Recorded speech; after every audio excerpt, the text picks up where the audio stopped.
वक्ताओं की तरफ से तो माहौल बहुत आक्रोशित है, तो जनता में बड़ी सुस्ती है। तो एक जोरदार से नारे लगाओ, थोड़ी जान आ जाएगी। भारत माता की, भारत माता की जय हो। वंदे मातरम, वंदे मातरम। बहुत जोरदार, बोल सका जैसा जोश लग रहा है। राजस्थान में जंगल राज, भ्रष्टाचार और अन्याय के खिलाफ भारतीय जनता पार्टी ने जन आक्रोश यात्रा का आह्वान किया है। कई गांव ढाणियों में चलते चलते आज आपके गांव में जन आक्रोश यात्रा पहुंची है। इस आक्रोश यात्रा का नेतृत्व करने वाले लोगों का परिचय भाई कृष्ण जी दानू ने आपसे करवा दिया है, और पार्टी की तरफ से आदेश भी है कि आप जो मंच पर बैठे हैं इनको तो पूरा प्रदेश जानता है, इसलिए तो इनको यहाँ भेजा गया है। इसलिए इन बातों में हम समय नहीं गंवाएं तो ज्यादा अच्छा है। पर एक इस कार्यक्रम का मेन मुद्दा मैं बोलूं इससे पहले रह गया है, और वो ये है कि इस वाहन पर, हमारे इस रथ पर और इस पेटी पर एक नंबर लिखा हुआ है। जितने युवा साथियों के पास मोबाइल अपने अपने हाथ में ले लें, सारे के सारे लोग, चाहे कीपैड है चाहे एंड्रॉइड है, कोई भी मोबाइल हो, मोबाइल हाँ महिलाएं भी निकाल लें, और मैं एक नंबर बोलता हूं, नंबर आप डायल करें 814 0 200 200 8140 200 200, और इसको डायल कर दें 814 0 200 200। इस नंबर को डायल कर दे, ये मिस कॉल आपका सीधा परम सम्मानीय देश के यशस्वी प्रधानमंत्री नरेंद्र जी मोदी के पास जाएगा, पार्टी के शीर्ष नेतृत्व के पास जाएगा, आपका पास मैसेज आएगा। तो हम जो चर्चाएं आपसे करने आए हैं, उन चर्चाओं का सार दिल्ली तक केंद्रीय नेतृत्व के पास पहुंचेगा कि इतने लोगों ने आपसे आकर आज जन आक्रोश यात्रा के माध्यम से जुड़ाव पैदा किया है। मैं कार्यकर्ता बंधुओं से एक निवेदन करना चाहूंगा। जानू जी, एक प्रिंटेड बोर्ड था हमारा, आपने तो व्हाइट सा पेपर मैंने देखा है जो आपका शायद यहां से आप लोगों ने टाइप करवाया, वो नहीं, एक समस्या समाधान का संकल्प पत्र के साथ साथ बोर्ड था। ये जो आपने दिया वो तो आपने यहां से लोकल प्रिंट करवाया है, ये नहीं, हमारे पास तो कोई दूसरा पत्र था। रथ में कोई है सामग्री तो जरूर बांटे भाई। आपके हाथ में जो सफेद कागज दिया है, ये इस बात के लिए पेटी हम इसलिए लेकर आए हैं कि आपके गांव में क्या समस्या है। मैंने खूब देखा है, मैं नवगढ़ में पैदा हुआ हूं, आपके बीच में चुनाव भी लड़ा है, कोलसा की कई सभाएं भी मैंने देखी है। हर एक व्यक्ति किसी के सामने खुलकर बोल नहीं पाता। बोलने के लिए आपके बीच में बैठना पड़े, चार बात आपकी सुननी पड़े, चार बात मैं मेरी बताऊं। इससे पहले कागज आपको हाथ में दिया है, आप क्या चाहते हैं, वर्तमान सरकार कैसी है, आपके गांव में क्या क्या समस्याएं, मातृशक्ति को क्या दिक्कत है, नौजवानों के साथ क्या हो रहा है, ये सारी की सारी चीजें आप इसमें लिखकर भेजेंगे तो मैं ये विश्वास आपको दिलाने आया हूं कि भारतीय जनता पार्टी की जो सरकार बनेगी तो कोलसा के प्रशासन में, कोलसा के गांव में इन बातों पर ध्यान रखा जाएगा। ये हमारा जिम्मा है। ये बात हुई हमारी पार्टी की इस आक्रोश यात्रा के माध्यम से क्या क्या बातें आपके सामने लेकर आए हैं। समस्याएं क्या क्या है आप लोग मुझसे बेहतर जानते हैं, फिर भी दो बात जब आया हूं तो आपसे करूंगा। ये जन आक्रोश यात्रा क्यों निकाली जा रही है? क्या मात्र भारतीय जनता पार्टी के 5-7 लोग आपके सामने बैठे इनमें आक्रोश है? कहीं ऐसा तो नहीं कि हम लोग अपना वोट लेने के लिए आक्रोश की चर्चाएं कर रहे हैं? हम ये जानने भी आए कि जो कुछ ओमेंद्र जी ने कहा, इंदौरिया जी ने कहा, वीरपाल जी ने कहा, राजेश जी ने कहा और विक्रम जी ने क्या पता, बड़े भाई का टाइम बचाने के लिए सर कुछ कहा नहीं। धन्यवाद इस बात के लिए। इन्होंने जो कहा वो बात में सत्यता है कि नहीं है? मैं तो जब से 4 साल से सरकार बनी इसको कभी कांग्रेस का नाम देता नहीं। मैं तो कहता हूं भानुमति का कुनबा है, भानुमति का कुनबा। और भानुमति का कुनबा कैसा था पता है? एक लेखक ने लिखा है, कहीं की ईंट कहीं का रोड़ा, भानुमति का कुनबा जोड़ा। कोई बसपा से आया, कोई सपा से आया, कोई निर्दलीय आया, और एक चोर गिरोह ने मिलकर एक ऐसा कुनबा तैयार किया जिसका नाम भानुमति का कुनबा है, और उस पूरे कुनबे ने आपको लूटने का काम किया। 4 साल में लगातार 70 साल के इतिहास को लगा दिया गया। इस देश के प्रजातंत्र के इतिहास में पहली बार ऐसा हुआ कि एक भी व्यक्ति अपने आप को सुरक्षित महसूस नहीं करता। दिन दहाड़े रास्ते चलते अपनी दुकान में कन्हैयालाल दर्जी की गर्दन काट दी गई। सीकर में परसों एक व्यक्ति अपनी बेटी जो डॉक्टर बन रही थी उससे मिलने आया था, रास्ते चलते उसको सरेआम गोली से भून दिया गया। तो मेरे कान आपसे छुपा रही है। रात दिन लगातार उदय प्रवाटी से माया, उदय प्रवाटी में 3 हत्याएं, 3 दहाड़े गोलियां मारकर कर दी गई। आप लोगों से इसलिए कह रहा हूं, आप सोचते हैं कहीं आप भी भयभीत तो नहीं है? कि गुंडा राज के ये जंगल राज आपके यहां भी हावी तो नहीं हो गया? इस देश में सरदार भगत सिंह ने, चंद्रशेखर आजाद ने, सुभाष चंद्र बोस ने, महात्मा गांधी ने अपनी अपनी लड़ाइयां, किसी ने तलवारों से लड़ी, किसी ने गोलियों से लड़ी, किसी ने चरखे से लड़ी, पर लड़ाई इसलिए लड़ी थी कि हिंदुस्तान की जनता के मुंह पर मुस्कुराहट आ जाए, चेहरे पे मुस्कुराहट आ जाए। 70 साल के बाद भी आजाद हिंदुस्तान में अगर आपके चेहरे पे मुस्कुराहट नहीं है मित्रों, तो मैं इस देश को आजाद कह नहीं सकता। 4 साल से सरकार में मात्र 2 आदमियों की लड़ाई हो रही है। एक बने रहना चाहता है, एक बनना चाहता है। फिर सरकार कैसे हुई?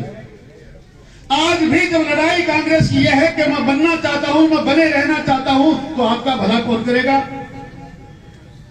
4 साल में 2 साल वोटों में निकली है। अंग्रेजों के टाइम भी ऐसा कभी नहीं हुआ। आंदोलन करते थे तो उसका रिजल्ट निकलता था। 4 साल से आंदोलनरत हैं दोनों लोग। एक बनना चाहता है, एक बने रहना चाहता है, परिणाम आज भी नहीं निकल पाया। कभी कोरोना हुआ, कभी होटलों में चले गए। और किसान की विडंबना देखिए, किसानों के बेटे आपके सामने बैठे हैं और आप भी सब किसान हैं। मैं भी लालची हूं, मुझे भी चाहिए कुछ, आपको भी चाहिए। आपको हमारी सरकार ने 50,000 रुपया माफ कर दिया। एक फिरंगी आया, फिरंगियों की औलाद, इटली की औलाद, आके दिल्ली में कहने लगा 1 2 3 4 10 बस पूरा संपूर्ण कर्जा माफ कर देंगे। लोगों ने वहम विश्वास कर लिया। वसुंधरा जी महिला है, भारतीय जनता पार्टी की महिला ने 50,000 माफ कर दिया। ये तो दिल्ली से आया है, राजकुमार है, इटली की महारानी का बेटा है, ये तो सारे के सारे कर्जे माफ ही कर देगा। मैं आपसे कहना चाहता हूं, आप कुछ भी कहें, जिस बात का असर हुआ। हमारी सरकार ने टोल माफ किया, बिजली का बिल माफ किया। फिरंगियों ने आके लूटने के लिए जयपुर में आपकी राजधानी में आकर कहा क्या बिजली की बात करते हो?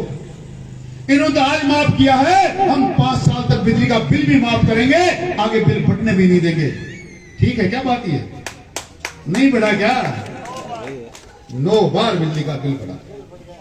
इन नौजवान साथियों का मुकाबला मैंने किया बूथों पर। एमएलए साहब चलने वाला नहीं है काम, हमको रोजगार मिलेगा। गहलोत ने कहा, राहुल गांधी ने कहा 3500 रुपया रोजगार भत्ता देंगे, नौकरियां देंगे, मिली किसी को? नौजवान हाथ उठाएं, कितनों को बेरोजगारी भत्ता मिला? इसलिए मित्रों को कांग्रेस भी इसको भानुमति के कुनबे वाली सरकार कहता हूं। इस कुनबे वाली सरकार ने जो अन्याय हमारे साथ की, 4 साल लगातार जो लूटने का, खसोटने का, मारने का क्या किया वो और देख सुनना चाहते हो? जब मुख्यमंत्री कोई रहा नहीं तो 200 में से 170 लोगों ने सोचा, 120 लोगों ने सोचा, एक बनना चाहता है, एक बिगाड़ना चाहता है, एक बने रहना चाहता है, तो फिर हम भी तो अपना गंगा जी में हाथ धो लें। किसी ने मंदिर में अपनी जमीनों पे कब्जा किया, किसी ने हवेलियां तोड़ी, किसी ने गौ का घास खाया और गोचर भूमियों में कब्जा किया। आज सुनना चाहते हो? इस देश के आजाद होने के बाद मैं आपके सामने खड़ा हूं। 500 रुपए की जरूरत हो तो बच्चों से जाकर मांगना पड़ता है। वर्तमान राजस्थान की भानुमति के कुनबे वाली सरकार के 120 एमएलए 1-1 हजार 2-2 हजार करोड़ के मालिक बन गए। कहां से आया पैसा? उनके बाप दादाओं की कमाई थी। ये सारा का सारा पैसा जनता का है। कहीं किसी गरीब की जमीन पे कब्जा किया गया, किसी की हवेली तोड़ी गई, कहीं मंदिर माप की दुकानों पे कब्जा किया गया, कहीं मंदिर माप की दुकानों की रजिस्ट्रियां करा के मेरे यहां उदयपुर में पूरा का पूरा बाजार बना दिया गया। क्या चाहते हो? चाहते हो कि लगातार यही चलता रहे? चाहते हो कि आप इसी प्रकार सुरक्षित रहें? बुजुर्गों, नौजवान दोस्तों, माता और बहनों, हम तो सब के सब लोग मिलकर इस बात से आपको आगाह करने आए हैं कि अब भी समय है, सुधर जाओ, समझ जाओ। बहुत देरी नहीं हुई है। हम 200 साल गुलाम देश पे रहकर बड़ी मुश्किल से आजादी मिली है। वापिस इस आजादी के जंजीरों में मत बंधो। अब तो कम से कम स्वतंत्रता की तरफ आंख खोलो। आप बुजुर्गों से कहना चाहता हूं, आपके बच्चे हैं, और नौजवानों से कहता हूं, वो टीम हमारे बाद की है। आगे आने वाली पीढ़ी को गुलाम मत बनाओ। इन लुटेरों से बच जाओ। इन लुटेरों के हाथ से सत्ता छीन लो। समय आपका इंतजार कर रहा है। एक बात से और आगाह कर देना चाहता हूं, कहीं कोई 1 साल के चक्कर में और 12 महीने के चक्कर में रहना मत। जो होना था वो हो गया। गुजरात के लोगों को, देश में गुजरात के लोगों को समझदार कहा जाता है। लोग कहते हैं, हमारे लोग यहाँ के बहुत, अहमदाबाद, सूरत, वापी, बड़ौदा में रहते हैं। राजस्थान के लोगों का काम है पलायन करके जगह जगह काम करना। क्यों? पानी हमारे यहाँ नहीं, कोई खनिज क्षमता बची है, उसको लुटेरों ने लूट लिया। जमीनें हमारे पास बची नहीं। पढ़ाई हम कर नहीं सकते। पढ़ाई तो कर सकते हैं पर पढ़ाई करके नौकरी प्राप्त नहीं कर सकते, क्योंकि जैसा वक्ताओं ने कहा, पेपर बिक जाते हैं, परिवारवाद फैला हुआ है। एक कोई शिक्षा मंत्री बन जाए, उसके बाद बच्चों को सब नौकरी मिलेगी। कोई गृह मंत्री बन जाए, उसके बच्चों को नौकरी मिल जाएगी। या कोई मुख्यमंत्री को जाकर कह दे, बने रहना चाहता है तो मेरे परिवार को नौकरी लगा, तो फिर मेरे किसानों के बच्चों को नौकरी कौन देगा? इसलिए हमारी मजबूरी है, हम गुजरात जाते हैं। और गुजरात में जाकर हमने गुजरातियों को देखा है, और उन गुजरातियों की समझदारी का नमूना सुनना चाहते हो? आज का रिजल्ट देखा है क्या? 157 सीट में भूतों में भविष्य। लोग कह रहे थे 27 साल हो गए, अब बदलाव आने वाला है। 182 में से 157 प्राप्त करने का अर्थ मात्र यह है कि लोग जानते हैं, मोदी को मानते हैं, और भारतीय जनता पार्टी के विकास पर उनका भरोसा है। 5 साल में वर्तमान में भारतीय जनता पार्टी की सरकार होती तो क्या क्या होता, आप सोच नहीं सकते। मैं नवलगढ़ उदयपुर की जनता को इस बात के लिए आगाह करना चाहता हूं कि आज आपके यहाँ कुंभालिप जल का पानी, मीठा और स्वच्छ पानी घर घर में नल के माध्यम से चल रहा होता, जो आपकी वजह से नहीं है। आपने मात्र 2 लाख रुपए का कर्ज माफ कराने के लालच में बच्चों को रोजगार भत्ता मिलेगा, इस लालच में इतना बड़ा अन्याय कर दिया, इतनी बड़ी गलती कर दी कि आज आने वाले 4 साल के बाद गांव गांव ढाणी ढाणी में पीने के पानी की त्राही त्राही मची हुई है। हमने सपना देखा था हमारी माताओं के सर पे मटका नहीं होना चाहिए, इन टंकियों से पानी नहीं भरना चाहिए, ये स्वच्छ जल नल के माध्यम से घर में आए, शहरों में आता है वैसा। ये सपना हमने देखा, ये सपना आज नहीं देखा। इससे पहले भी हमारे यशस्वी प्रधानमंत्री अटल बिहारी वाजपेयी ने देखा, सोचा था नदियों को जोड़ दूंगा तो पूरे देश में न बाढ़ आएगी न सूखा पड़ेगा रहेगा, पर आप लोगों ने उनको भी एक वोट के माध्यम से हराया। उस व्यक्ति ने जब आपसे संकल्प लिया तो उसकी सरकार को गिरा दिया। मत करो गलतियां सजा मांगती हैं, ये गलतियां मत करो, इन गलतियों को दोहराओ मत। हमारी सरकार ने भी आपसे वादा किया था, कुंभालिप का पानी लाएंगे, आपको स्वच्छ पानी पिलाएंगे। हमारी सरकार ने यह भी तय किया था कि खाजूवाला और तेजेवाला हैंड से सारा पानी लाकर कुछ हिस्से में हम सिंचित पानी भी झुंझुनू और उदयपुर झुंझुनू और सीकर में लाएंगे। पर पता नहीं आप लोग क्या चाहते हैं। उस बूथ पे जाने के बाद कौन सा भ्रम आप में फैलता है। आपके चरणों में बैठकर सेवा 4 साल 5 साल करने के बाद भी आप में परिवर्तन क्यों आया, आप में बदलाव क्यों आया? इसलिए गुजरात की तर्ज पर आप भी काम करना सीखो। जो लोग काम करने आए उनको आप आज्ञा दें, उनको आशीर्वाद दें। और लगातार एक बार ये ट्रम्प जो आपने बांध दिया ना, वो कौन सा कहते हैं ना, चढ़ रहे घोड़ा मेरी बारी, भिखा की ढाई कौन सी वह है, ये भिखा की ढाई मत करो। एक बार तू चढ़ा, एक बार मैं चढ़ा, इस प्रकार चढ़ते रहोगे तो लड़ाइयां इसी प्रकार चलती रहेंगी। उनको तय हो जाएगा नेताओं को, आज ये गया तो मैं आऊंगा, वो गया तो तू आएगा। ये चक्कर ठीक नहीं है। भारतीय जनता पार्टी इस देश में सरकार नहीं, सुशासन करना चाहती है, भ्रष्टाचार को खत्म करना चाहती है, और हम मात्र भाषण नहीं दे रहे हैं। 70 साल में आपने जो थोपा गया, कभी 370 की धारा लगाकर कश्मीर को आपसे अलग कर दिया। हमारे सैनिक बेटे, इन माताओं के बेटे हैं, आपके भाई हैं, जो वहां जाते थे कश्मीर को। मैंने एक बार नहीं, सैकड़ों बार जाकर देखा है। सैनिकों के पैरों पर वहां के लोग ठोकरें मारते थे। आज मोदी जी ने वो हथियार हाथ में दिया है, वो अधिकार हाथ में दिया है। कोई औकात दिखाता है, गर्दन उठाता है तो गोली से ठोकते हैं। आज तक देश का प्रधानमंत्री बनने के बाद होली और दीपावली में हमारे देश का प्रधानमंत्री कभी अपने गांव में, अपने घर में नहीं रहा। वहां जाता है सीमाओं पर अपने बच्चों के साथ, बेटों के साथ, जो हमारे भाई हैं। दीपावली वहां मनाता है, होली वहां मनाता है। और हमसे क्या चाहते हैं? 370 हटी है, 35A हटी है। 500 साल से जिस बात का इंतजार था, उस भगवान का मंदिर बनाकर हमने तैयार किया है, जिसके लिए गोलियां चली थी। और काशी और अयोध्या में ही नहीं बना है, द्वारका से लेकर वहां ठीक काशीनाथ तक हम भगवान के प्रभुत्व जमाने वाले हैं, भगवान के मंदिरों का निर्माण करने वाले हैं। ये हमने करके दिखाया है। अटल बिहारी वाजपेयी से पहले आपने देखा था हमारे बेटों के, हमारे सैनिकों की जो सीमाओं पर सुरक्षा के लिए अपने आप को बलिदान करते थे, उनकी एक टोपी आती थी, एक बेल्ट आता था, एक टेलीग्राम आता था, आपका बेटा शहीद हो गया, आपको धन्यवाद, बहुत बढ़िया, आपने ऐसा बेटा पैदा किया। जननी के 4 नाम लिख दिए। बाकी क्या मिलता था? लाखों लाखों रुपए के पैकेज, करोड़ों करोड़ों रुपए की सहायता, जमीनें, बंगले, बच्चों को पढ़ने के लिए राशि।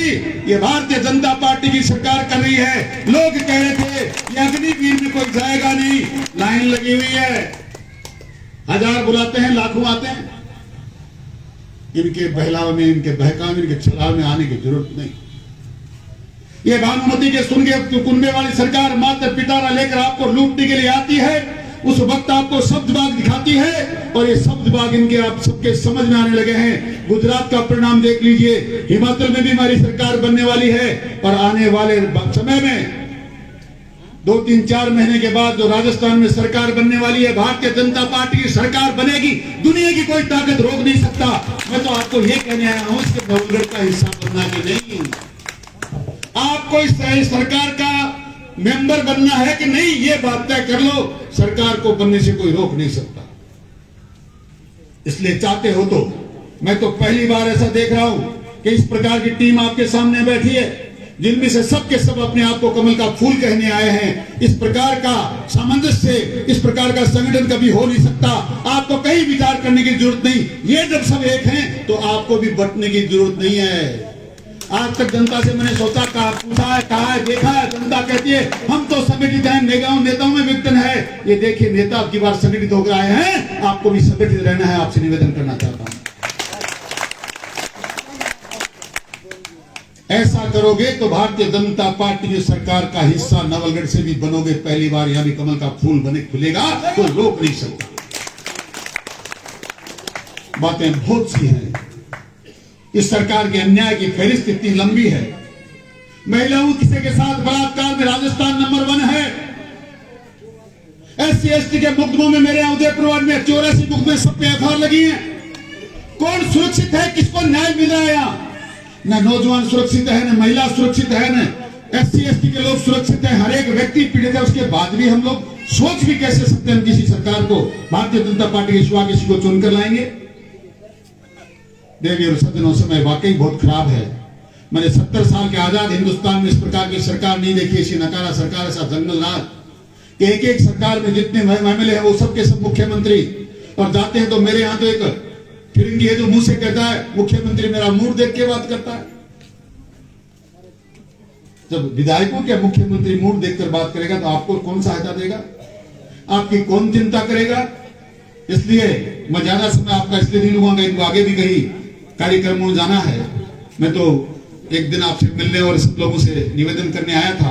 इतना ही कहना चाहता हूं, इस बात को कहीं छोटी बात, कहीं कम बात कहीं को ज्यादा समझना। जैसे पहले चिट्ठी में लिखते थे कम लिखी को ज्यादा समझना, तो इस बात को ज्यादा समझना और आने वाले समय में इस बात का ध्यान रखना।